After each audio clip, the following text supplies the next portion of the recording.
So now that you have both cookies covered, one of your cookies is going to become your crossword puzzle itself, and the other cookie is going to become your clues. So for the cookie that you want to be your crossword puzzle, go ahead and grab your pattern again, and you just want to lay it back on top of your fondant, and you want it to be as centered as you can get it. And then what we're going to do is I'm going to place a pin right here in each corner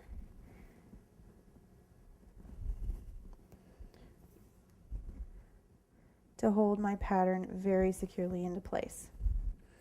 Now, how we're going to mark where our lines are going to go, we're going to pipe all our lines on. And to make sure that we have nice straight lines that are easy to follow, we're going to go ahead and mark where our lines are.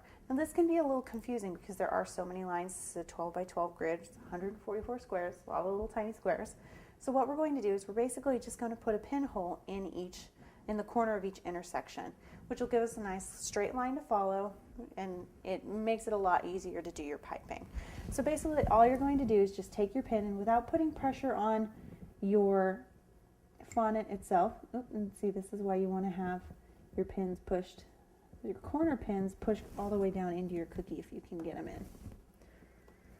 And this will just keep your pattern from shifting while you're trying to mark it. And basically all you're doing is you just want to puncture it enough to mark the fondant. You don't need to mark the cookie itself, just the fondant that's underneath. And you just want to go through and make sure you mark all those intersections.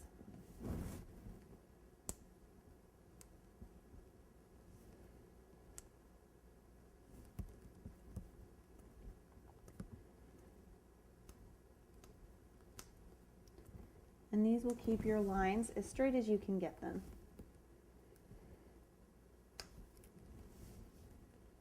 So once you've gone ahead and poked all your holes, you can go ahead and pull those 4 placement pins out, and you should be left with something that looks like that.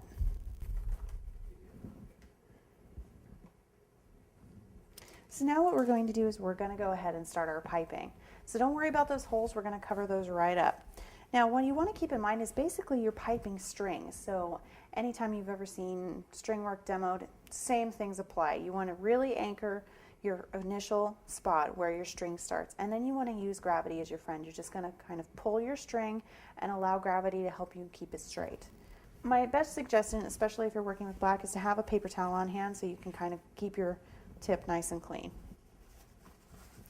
So basically all I'm going to do is I'm going to work from the top down, left to right. I'm just going to place where I want that string to start, and very slowly and evenly, using gravity as my friend, drop that string right on top of those little marks.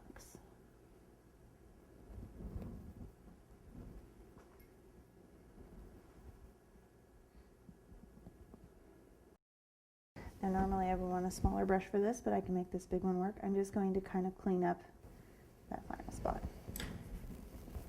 You want to touch where it's going to start, pull up, and use gravity as your friend.